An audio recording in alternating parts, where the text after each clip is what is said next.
I want to know what you would have told your 25-year-old self if you could go back to what you know today as an entrepreneur. I was going to say, go to bed. Go to bed. 25. Do not stay up all night drinking. I was in this building till 4 or 5 in the morning, which is just crazy that my office was like right there. Yeah.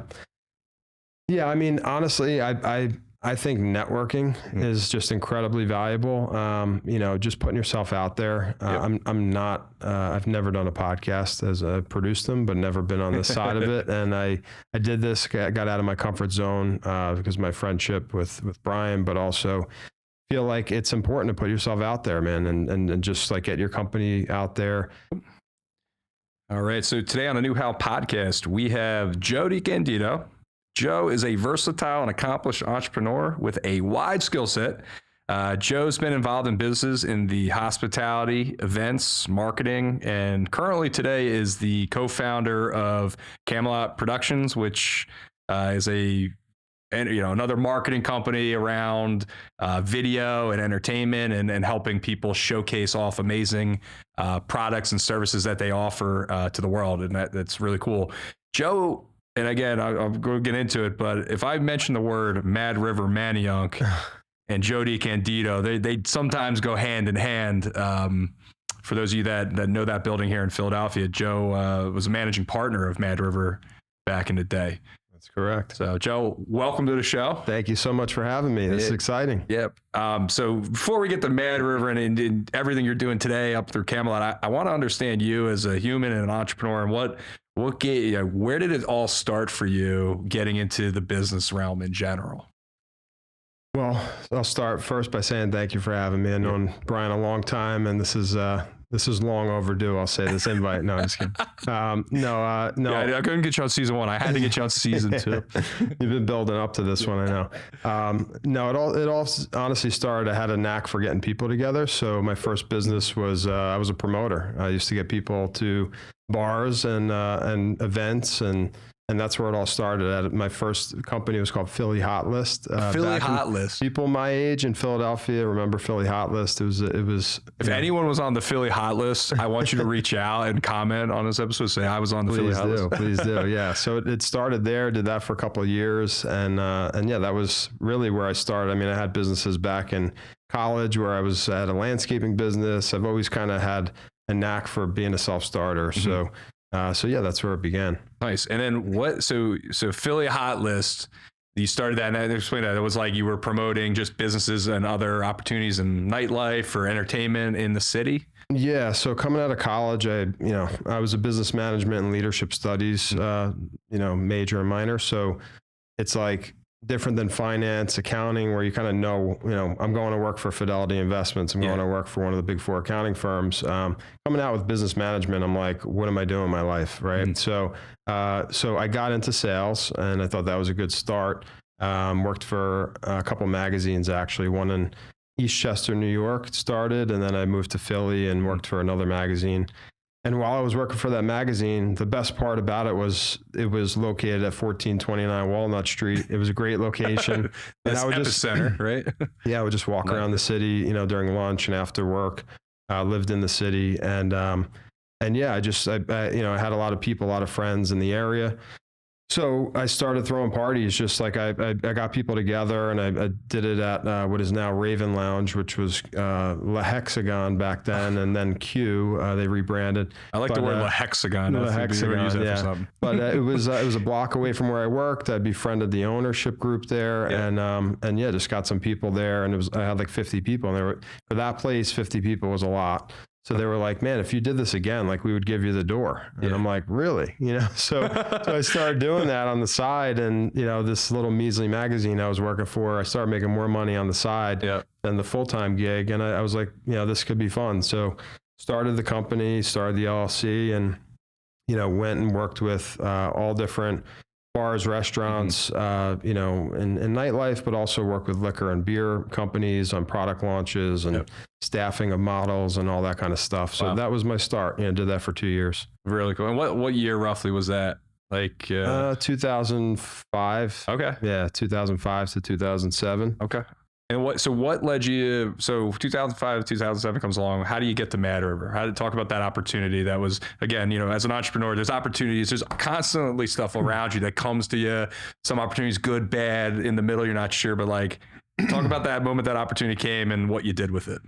Yeah, funny. So again, in the Philly Hot List days, I'd say the last venue I worked with was Mad River in Old City. So they had a location on second and Chestnut. Yeah. The managing partner of that location was Max Tucker. Ended up passing away fairly recently. So tough subject. Yeah. It was like a brother, but yeah, he. I did events there at Mad River. They were very successful. I was bringing about 400 people on a Thursday night, and they were very happy. And then I got an opportunity in Manhattan to go work for Van Wagner. It's an outdoor advertising company. And that was getting back to New York where my family's from, live in Manhattan, good paying job, was not going to be a promoter anymore. So took that opportunity, did that for 2 years. But Max and I, stayed friends. And to his credit, I mean, he saw something in me I didn't see in myself. So he reached out, said, hey, Grape Street up in Manayunk is going to be, closing, and we're looking at, taking it over. What do you think about, Mad River, that concept in Manayunk? And I was like, I think it's going to be a gold mine. And he's like, well, how would you like to run it? And here I am, 2 years into my sales job, cushy sales job, suite at Madison Square Garden, was going to all the games and events I could ever dream to go to. Every week I was traveling, presenting in front of brand teams for Coca-Cola and, just the biggest brands out there. And it was a great job, but, he saw something in me. He's like, you don't want to be in sales. He's like, you love bringing people together. And I was like, I've never worked in a bar or restaurant in my life. I've just promoted. And he's like, I could teach a monkey how to close a register. So, so he was right. He was able to, train me up, teach me. I had to kind of make a fast move because we were going to be opening in a couple months, and there was a lot of construction going on and hiring that needed to be done. So I took the leap and really never looked back. I felt like it was a great move for me. Mad River was a huge success and a lot of great memories. So let's talk about some success of Mad River. When you mentioned Mad River, you mentioned that building. It's the one that we're actually sitting in, which is wild, right? We get into all the synergies behind this building, but everyone knows of an event called River Palooza. You talk about that. Talk about how that idea came, because that is something that everyone that knew Mad River was like, oh, we're going to River Palooza. Yeah, so we were crushing it on weekends. We had a very solid Thursday night. We had live music on Thursdays. We built up our Tuesday night to be packed. We had about 400 people on Tuesdays. We were the best place in all of Philadelphia to be. For industry people would show up. We had college kids. So yeah, it was like, how do you make that cherry on top kind of money, with this business? So we decided to do outdoor, events in the parking lot. Had been done before by our predecessors at Grape Street and River Deck and, all these great places that were before us. I got an extension of premise to, serve outside in the parking lot. And the last one I did, we had 7,500 people throughout the day. Did a couple 100,000 in sales. I don't want IRS coming after us, but yeah, we did great.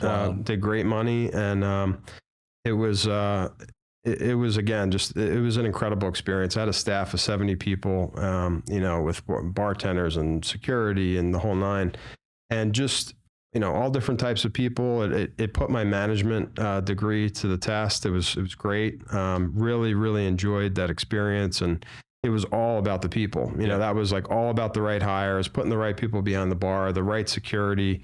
It was a high volume place. You could have a lot of incidents and stuff, and we had our fair share of things that can happen when you run that kind of business. But with the right team in place, it all kind of smoothed out, and it was great. What do you think your most rewarding piece of that entire Mad River experience was for you? Like when you look back, you're like, what was your favorite piece of it?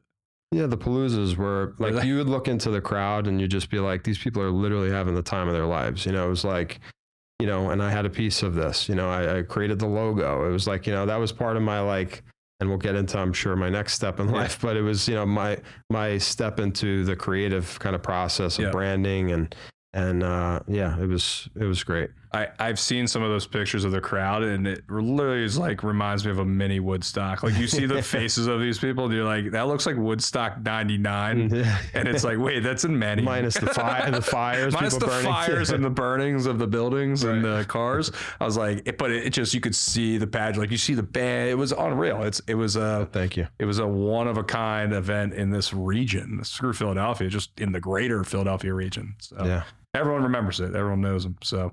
Brian did go to Philly U, so he was local. I've made it to a river Palooza or two in my life. That's awesome though. So all right. So all good things come to an end. You're leaving Mad River. I know Mad River had closed down after Hurricane Ida, and or not Hurricane before COVID. COVID was disastrous on most businesses. Yeah, I had parted ways. Years prior to that, So I had put 4 years in. Yep. It was a great place, left it in great standing with an unbelievable staff, and I just felt like I was reaching 30. Yeah, right. I opened this place when I was 25, and which I think back and I'm like, I know a lot of 25-year-olds. I don't know, man. That's wild. It seems kind of wild, but yeah. I was approaching 30. I'm a family man. I was looking to like kind of settle into life a little bit, not work every weekend. And decided, next phase would be, again, that entrepreneurial spirit. Let me kind of start my own thing and do everything I'm passionate doing now, but on my own. Didn't have the partners and whatnot. And that's Advent. Advent. Yeah. And a lot of people still know Advent. Yeah, I mean, in this area, I'll say, we did a lot of great things, a lot of great events. We produced events. We marketed some incredible businesses, especially here in Manioc, Roxborough. Who were you involved with? Like, what are some memorable businesses you were involved with at Advent or organizations that you worked with?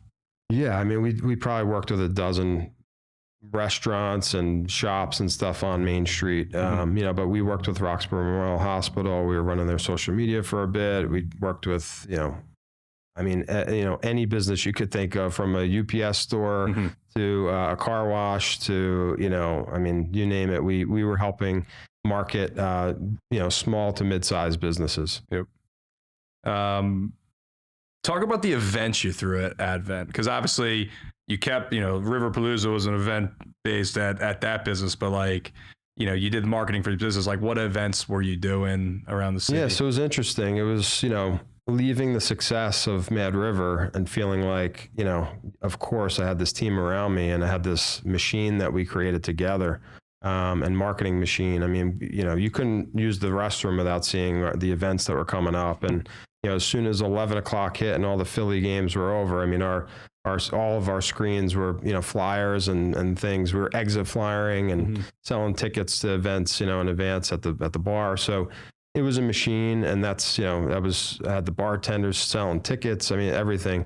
But starting Advent, it was like, I not only have to create a concept that people would want to attend and go to, I got to find a venue to do it, and I got to find a way to promote this thing that I get the people that I need to get. So the first concept I ever came up with was Mummers Mardi Gras. You're talking the Philadelphia Mummers Mardi Gras event. Yeah. So I'm a transplant from New York, but I've always taken an interest in the camaraderie and pageantry of the Mummers. Just think it's so unique, and really wanted to create an event that I felt could support them, because I knew it was very much a nonprofit thing. Yep. These men and women are going out and playing year round to raise money for their costumes and things that, the average person has no idea about. So yeah, I'd approached a couple of the, there's 5 different divisions of the Mummers, decided to work with the string band division, did my first event at the Piazza in Northern Liberties. Great success for people that came, not so much for my pocket.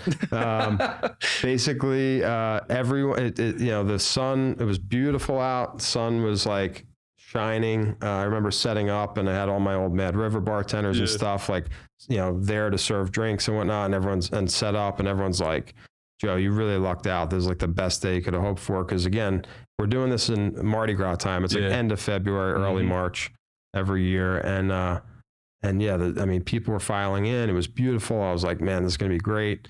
And I don't know, like by 2 o'clock, 3 o'clock, the sun had gone past, like over the piazza, and it just got cold. And it started getting colder, and the sun went down. It's cold.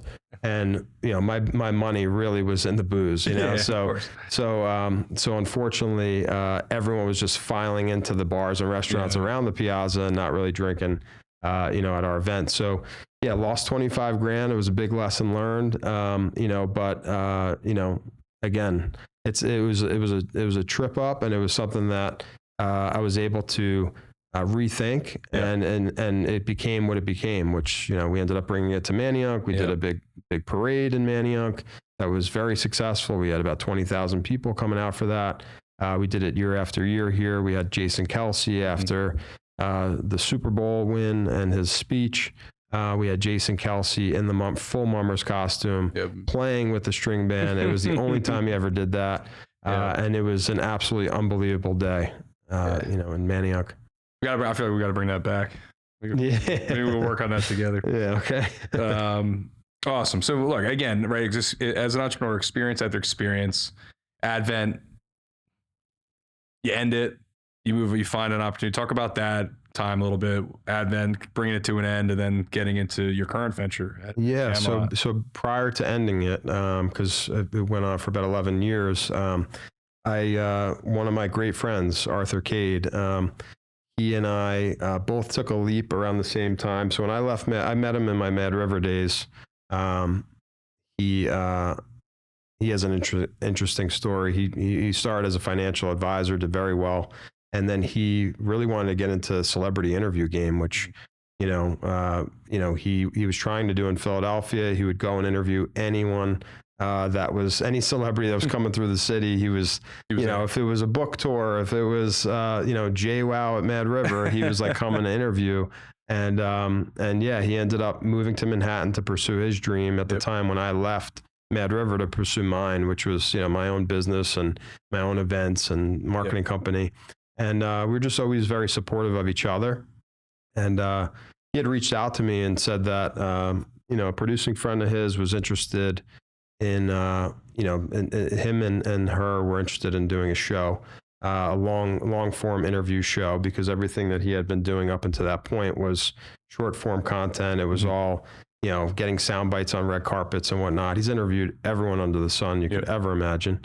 But yeah, he told me about this idea of, long form kind of interview show. We sat down, the three of us, and we kind of went through, what they were looking to do with starting a production company. And I thought I could bring some value, like just a whole different mindset and set of skills. So we formed a company together, and that was running simultaneous to Advent. I only gave up Advent about 1.5 years ago now. So, and we've had Camelot for 7 years. So, it's funny, we did a lot of great work, those first 5.5 years. We worked, primarily with the celebrity interview side. We really went full into that. We were working with the NHL for 4 seasons. We had, Arthur was the on-air host, with the NHL mic flag, interviewing everyone from the cast of Game of Thrones on the red carpet, season finale kind of thing, to Howard Stern. And I mean, again, huge names. It was a lot of fun. Got to work with the New Jersey Devils, Detroit Red Wings in the same capacity, Premier Lacrosse League. But come COVID, when everything shut down, those red carpets shut down. There was no one doing interviews. And NHL wasn't as impressed to do Zoom interviews, And it fees to do Zoom interviews. It's not like the production that's required to do them in person too. Yeah, it just wasn't what they were looking for. Wasn't what we were looking for at the time. So we ended up really leaning more heavily on my background in marketing businesses, and we started doing corporate work. And our third partner had parted ways at that point because she stayed in the celebrity in the entertainment field. She went over over, worked for Paramount. But yeah, Arthur and I went, full steam ahead into the corporate, sphere. And yeah, again, never look back. I mean, we were working with tremendous brands now. It's been awesome.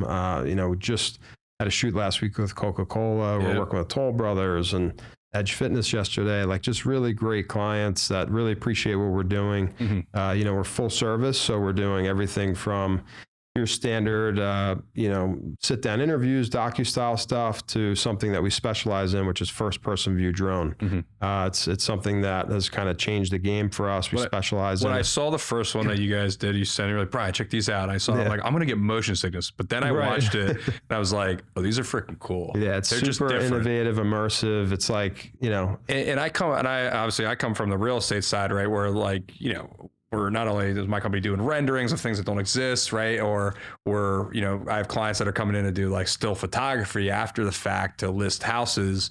And then even you could get videos done of like your house. But what's interesting is the movement of these drones is very different from a cameraman or gal going through and even with a rig and grabbing it. It's just like, it gives you a whole different perspective of how you look and feel in the space.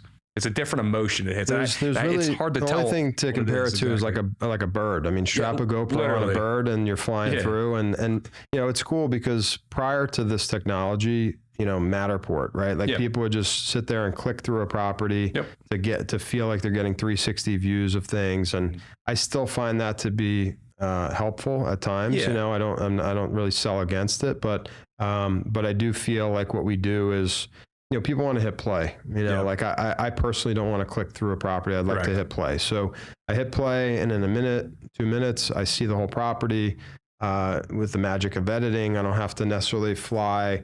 When we started this, we were doing continuous flights. So we're like, really planning out. But, now we're like staging scenes and doing things in different areas that takes time. I mean, we're working with gyms. We work with, Fitness International, who owns LA Fitness and Club Studio. We do a bunch of work with them. We work with EOS Fitness, City Fitness right here in Philly. We're doing 2 shoots a month with them. So, that is awesome for what we do, because we're able to stage members. We, they bring us some ringers, some people, some beautiful people that are in shape to be in these videos. And yeah, we're staging scenes, we're flying around, we're going through people's legs. And I mean, it's just pretty amazing stuff that, again, you can't do if you had, cranes and the most biggest budget and movie budget with people think it's fake. I mean, people think it's like AI these days, everything's, equated to AI, but it's not AI. We're actually doing it. No, that's awesome. Where do you see that? Where do you, who needs that?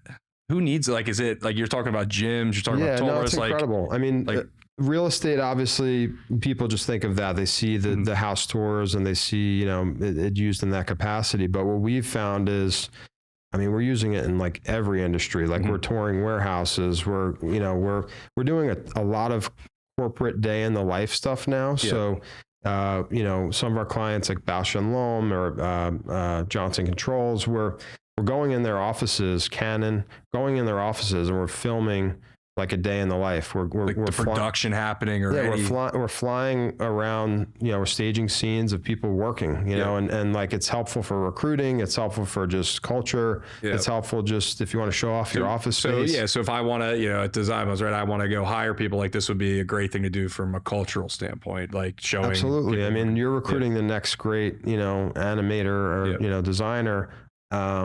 They need to feel the vibe. It's like they come in for their interview, they're nervous, they look around, whatever, but they see that video in a minute or two and they see like people just engage, having fun. Maybe we'll set that up. Maybe we'll set that up. We'll work something out. All right, you got it. But that has been, one of those that kind of came out of just doing, we did one for Jen Petrino. I know was a guest on your, where she owns Tierview Development. Great company. And we just flew through their office. We captured a bunch of people. They have a beautiful outdoor space where they were sitting in a conference room and just staging scenes. And it's really, really cool content. Yeah. No, that's amazing. How much of your business you feel is the drone stuff? Like obviously, I know you're doing other stuff leading up to COVID, but is that the direction you're taking Camelot right now? Like you're going to be production full-fledged using drone, using video cameras, or yeah, I mean we're growing in a lot of different directions, which I think is great. We're working on a lot of different industries, so drone is incorporated into almost everything we do now. Just because we know the value of it. So even if a client's like, yeah, like I like this kind of video, and we're like, let us do some drone too, or like let's just build that in, and you're gonna see that, and it's funny because even just from like when we're shooting, people are just amazed. I mean, like the people that are, whether it be, we just flew like Grand Cafe La Quilla, a beautiful restaurant in Center City. Yep. Did incredible videos for them. But one of the things was we'd love to fly our drone right through your second floor window in the middle of dinner service, and they allowed it, and it was epic. Is there like liability? I'm just curious from a business standpoint. Yeah, of course. That's what insurance is for, But I want to stop at that point. People like freak out about entrepreneurship. I'm like, that's why we all get insurance. Exactly. Right? Like, exactly. We're very much insured. But yeah, I mean, I give a ton of credit to Matt Carroll, who's on our team. He's our drone specialist. He's wears a lot of hats, but he is. And it's just the three of you right now, you, Arthur, and Matt. So we have our national sales director, Jen Christensen. So she's out there finding fantastic. New business stuff. She's amazing. We just back in November decided to start hiring, because what we did was we outsourced all of our shooting, all of our editing. We felt at the time that again, I was running Advent as well. So this was like, Arthur says it was like being married to two people and having two families, because as much as I felt I was devoted to both of them, I couldn't really be, fully. So once I kind of took the leap and ended Advent, then we started thinking, well, maybe if we hired, maybe, that would be a good thing for us. So our thought process, there's so many talented shooters, editors, and they can, they're specialists in different areas. There's we have a guy that we use to this day. He's fantastic at architectural photography. Does all of our stuff. He's amazing. So we felt like, let's just continue to find the best shooters, best editors. We'll outsource, and that's what we did. We just in November, we felt like with the drone stuff, we were doing it so often that it was like, let's hire someone full time. Yeah. And that's how we hired Matt. I mean, Matt did one job for us. He was amazing to work with, super talented. Yep. And we felt like, working together. And again, like there's a lot of talented drone people out there, not to give them, I want to give all the props to the people that really are exceptional.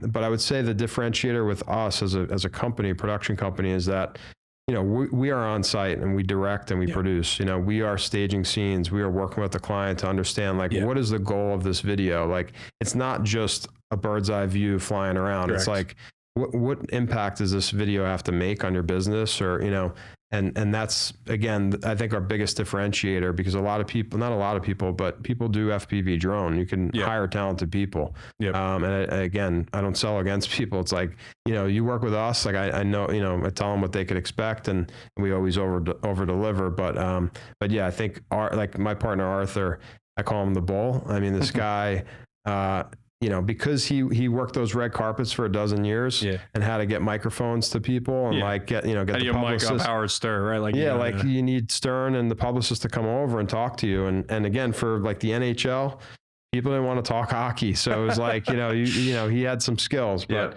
going up to people in the gym and just saying, hey, you seen this drone flying around the air? We're producing a national brand commercial for LA Fitness right now. Would you like to be a part of it? Need you for 5-10 minutes. I need you pumping iron. We're going to fly right over your head. It's pretty cool, So, but yeah, that's the big differentiator for us is that planning and, cool. And also vision.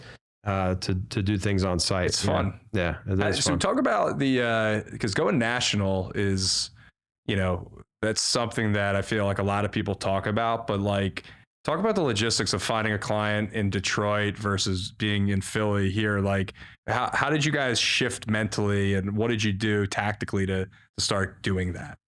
Yeah, it's a great question. I think it happened for us pretty naturally. I mean, we started getting noticed. So, we have a good following on Instagram, over 35,000. And, That's awesome. I think, there's good engagement. I love Instagram for doing collaborations. That's helped us just, be seen. But really, our clients, they have a national footprint, some of them. So it's like, Toll Brothers, we just had a great grand opening event that we actually produced for them. We still dabble in event production. Produced their grand opening, and we did photo and video at it. Great. Killer stuff, had the drone flying around. And, we just got an opportunity to go down to Atlanta to a premier property to shoot that now. That's awesome. So yeah, I think, and EOS Fitness, and, we've had some introductions, and, we do good work. So, people tend to give us good recommendations. EOS Fitness connected us to The Edge, which we shot last week. So, it just happens like that sometimes. Yeah. And bringing on, you said you brought on Jen for national sales. Yep. Is that to kind of amplify and double and triple down on these current relationships, or is it to find new relationships based on who you're working with nationally? Like, maybe talk about that, because I think the biggest thing with her is, we felt like we were missing. I have a family. I have, a 1 and 2 year old. Times are busy. And Arthur lives in Manhattan, but we do have a strong foothold in the Philadelphia region. So we just felt like, we need to network more. We need to be out there more and just, shaking hands and meeting people. So, in lieu of us doing that personally, we said, we really need someone doing it. Yep. So, Jen is absolutely phenomenal. She lights up a room. She could, talk to anybody. She's got that Southern charm. She's originally from Texas.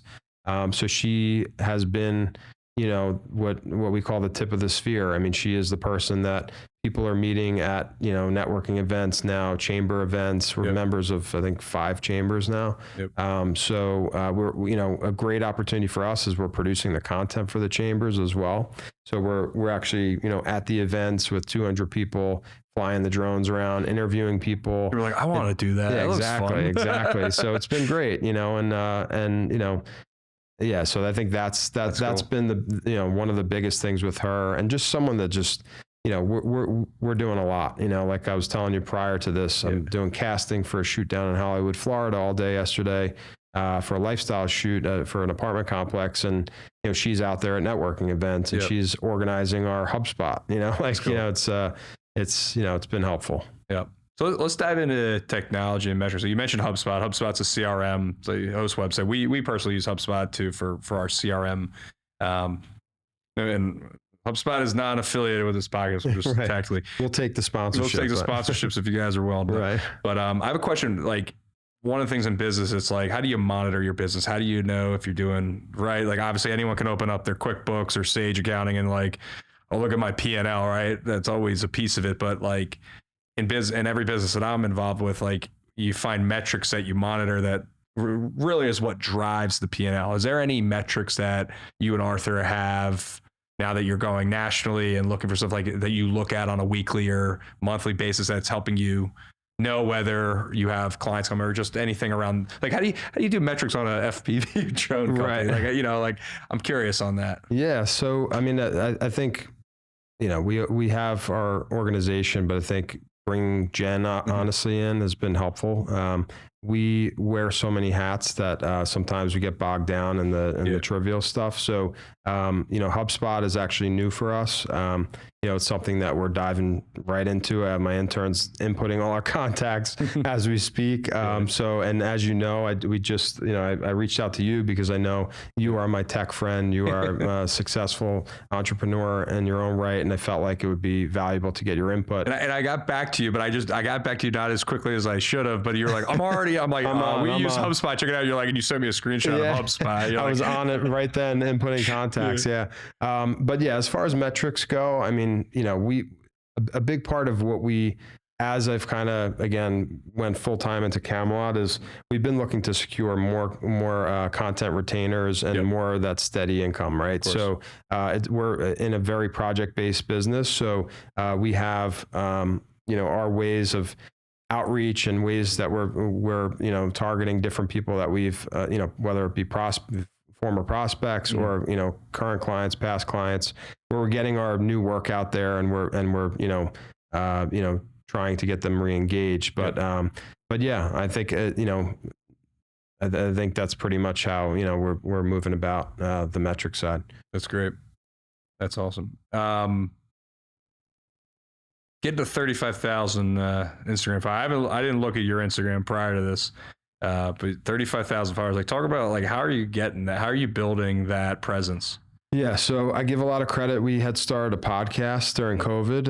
It was called the Endless Hustle podcast. Okay. I would definitely check it out. We no longer do it, but just incredible interviews. It was when the world was shut down and we had all this celebrity access, but we didn't have ways to necessarily get to them.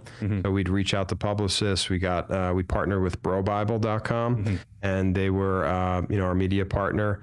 And, we amassed the following with that podcast. We were interviewing Matthew McConaughey and, you know, just like big names. Yeah. And Design Blend sponsored a couple episodes. I think you sponsored a McConaughey episode. I might have. But yeah, Matthew McConaughey's over talking like, buy Design Blends, need your architectural and rendering service. Yeah, right.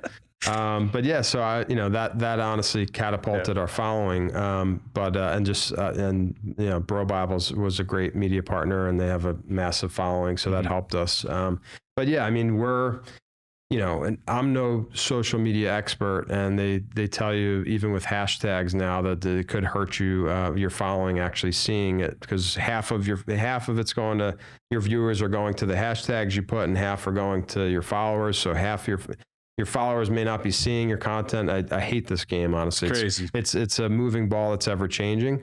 But I would say the key is great content. You know, we create great content. So what's awesome is every week we're shooting new content, releasing new content with our partners, collaborating on Instagram has helped tremendously. And just being active, you know, on social media. No, that's great. So let's dive into straight to just business advice in general. So a couple things I always ask, work-life balance, right? You mentioned you have a family, you have two kids now, a wife, right? Like, how do you balance it all? Like, what are some techniques? Like, what, and again, right? You know, you're 25, you're 30, and 30, but it's like, how does it change for you? Talk a little bit about maybe some techniques, anything to other entrepreneurs that are listening, like that are going through what we all experience. Yeah, no, it's a great question. I think it's, there's a couple things. I mean, I'm blessed to be able to work from home most days. So I have a home office. I love it. You know, had an office space down on Main Street was my last, in Manayunk was actually my last office space, and gave it up during COVID and really have enjoyed that freedom. So there's no commute, you know, it's like no time in the car, which is good and bad. Sometimes I want to just like unfold and, you know, unravel after work, and I step out of I work out of a sunroom. It's awesome. All windows. I walk into my living room, and it's toys everywhere, and my two girls and my wife, and you know, but I'm blessed because my wife's a stay-at-home mom. She's just an incredible woman, and yeah, having those two girls like right outside my door has been helpful, because my wife also has understood that, you know, to be a stay-at-home mom, you know, you have to make sacrifices, right? And beyond her personal sacrifices, she understands. Like, I was doing casting last night at 10 p.m., you know, with someone that just couldn't make the time earlier. I want to make sure that, you know, I got them in our deck to our client, you know, and I try to really work like 9 to 5, to be honest. You know, to have that time with my girls in the morning, help my wife get the day started, get our daughter to school. You know, she goes to daycare, you know, and just really to help, you know, just get her social and everything. But yeah, I would say that if you can work from home, that's awesome. I know not everyone can do it, but that's been a blessing for me. And then, yeah, I mean, I am attached to my phone. I think that, you know, work is important when you're building a business. It's hard to shut off at times, but having an understanding partner that realizes I'm not on my phone to just be on my phone, that I'm, doing a business email. That's or a something. piece I think we could dive down a rabbit hole, right? Yeah. I think who you pick as a partner, whether it's girlfriend, significant other, doesn't matter, right? Fiance, right? Like, I think if you're an entrepreneur and you're with somebody that's constantly giving you shit for being an entrepreneur, Right. run. That's at least my 100%. If you don't have someone that's supportive around you, you gotta compliment each other. It's never gonna work. It'll literally limit you to the point. I actually had it's easy to look back and see things, but I had a friend that I used to play in a band in high school. I played drums in a band. Fun fact, right? It's wild. But one of the members of that band, the lead guitarist Jay's very gifted, very fucking gifted, to the point of like John, like literally he'd play, he could just, I've never seen it. Still to this day, I've never seen someone do that. Right. And Chase, saw started taking lessons, but like I saw who he was with at the time, and he's not with her, and like she's a good person as is, but like it would always be like, Chase, me, or like, hey, like I know you in band practice, but like, can we hang out? Like that, like you could literally see at that time of like what the impact. And I'll be honest with you, there's a chance that Chase could have been superstardom if he had the right person around him that was supportive and understood what was going through. And this is us in high school, right? Yeah. But you can imagine in business at us at our age and pursuing fantasy, if you don't have the right partner with you, helping you build an empire, not going to bode well. Yeah, long term. I couldn't agree more. I mean, I have a very, I'm blessed. Like I said, my wife is outstanding. I think on a personal note, you know her. Mm-hmm. I think you might know my wife. She worked for Design Blends for 2 years. Many moons ago. Yeah, and which was awesome. But yeah, no, it's very, very important. I couldn't agree more about having that great partner. Yep. What would you tell yourself? I don't know what you would have told your 25-year-old self if you could go back to what you know today as an entrepreneur. I was going to say, go to bed. Go to bed. 25. Do not stay up all night drinking. I was in this building until 4 or 5 in the morning, which is just crazy that my office was like right there. Yeah. Yeah, I mean, honestly, I think networking is just incredibly valuable. Just putting yourself out there. I'm not, I've never done a podcast as I produced them, but never been on this side of it. And I did this, got out of my comfort zone because of my friendship with Brian, but also feel like it's important to put yourself out there, man, and just like get your company out there. So I think networking, building your network is tremendous. I'm on LinkedIn every day. LinkedIn has been our biggest tool in winning business. Yep. We have great content. We put it out. We're tagging, the different people that work at the company that we interviewed or that were part of the shoot. They're sharing my posts. They're 30,000 people later. It's unbelievable, man. Every person that likes the post, I'm like, who are they? Maybe I could talk to them. And so yeah, I would say networking to me, like 25. I mean, I was doing it then, I'm doing it now. I had 1,400 people walking through this place on a Friday, Saturday night. So that was easier networking than what I'm doing now. But yeah, I would say building your network is a tremendous asset. No, that's great. What last, give me a one-liner. I need a zinger. I get a zinger from everybody. Like give me the one thing that helps you keep moving forward or keep building, You're going to stump me on. Everything was going great until this one-liner. I'll tell you mine again. I'll tell you mine. So I'll give you my one-liner. You got to hit every rung of the ladder, but no one ever said, you got to hit every rung of the ladder. If you trip, fall, you're going to crack your teeth over the way down if you try to skip it. But no one ever said you couldn't run up the ladder. That's how I live. I think that's a great one. Right. Let's see. Like just do it, like Nike. Like there's one that I can't it's on the tip of my tongue that it's Louis Pasteur, and it's a great quote, and I can't. How do you know the person's name and not the quote? Because I could never do that. I know the quote, I don't know the person. Because I'm on a podcast and I can't think of it. It's chance favored a prepared mind. That's the line. Say it again. Chase favors a prepared mind. Yeah. And honestly, it's like just being ready for the next opportunity. It's being prepared and being ready for that, if someone said I was going to be working with Coca-Cola now, I think, I'm thrilled. Gives me chills to think you're working with Coca-Cola. It's so now. cool. I'm thrilled. So I saw you post that video. I literally smiled. I was like, it's fucking awesome. Yeah, no, it felt good. But yeah, I would say that just being prepared in life, and again, that opportunity with Max Tucker back in the day with Mad River, it was, me proving something to someone, like I said, that I didn't know I had in me, and just, and just always being ready for that opportunity. So last thing, that's it. I promise I'll let you out of here. When I bring you back in a couple of years on this podcast, what's the future of Camelot look like? Where are you guys heading? What's next for you? You guys are 4 people starting to go nationally. Like, where do you guys anticipate you'll be in the next couple of years? Yeah, we want to build the team out, to be honest. I mean, we yearn for someone to be running our social media, for more salespeople on the ground in different regions. Like, I mean, there's tremendous opportunity with content. Everyone needs it. Everyone wants it. So yeah, I mean, the fact is, we feel like with FPV, it was like finding something that was a little more diverse, like just getting some diversity into, there's a lot of quote unquote full service production companies, but, a lot of people could set up the 2 cameras and interview people or capture B-roll and, panning shots and things. I mean, we just try and really get better every day. So we want to build out an incredible editing team that's in-house.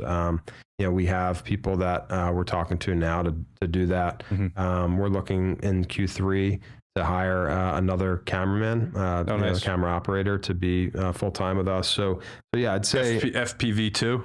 I don't know if we need another Matt, but yeah, just someone that's just the director of photography that could really run that side for us. Nice. I'm seeing, again, as we're getting older, right? I'm now 41, but it's, I want to be with my family. I want to have that balance, but I want to build my company. So how do I do that? I gotta lean on people. I gotta train people up. I got, and that's kind of the next stage. What I tell you when you walk to my office today, you're like, you look at my office, you see 34 people running around. I'm like, Joe, I couldn't tell you more than 5-10 projects we're working on right now. Yeah, I know we're working on hundreds. Yeah. Like, you got to delegate, you got to find the right people, you got to empower them to make the decisions to do. Absolutely. Yeah. I think my past,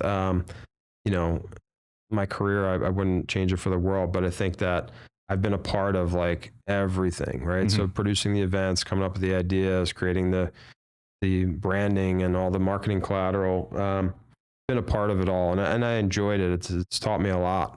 But I also am at the point in my life where I don't need to touch everything, right? So, but it doesn't mean that, I have any. But you at least did the trench work, so you know exactly 100%. How the trenches have to operate. You can relate to the trenches. The biggest thing is people can't relate, and it's one thing for me to ask my team to do 10 renderings if I could never have done that in my life before. But I used to do 100 renderings. Yeah, of course. It's.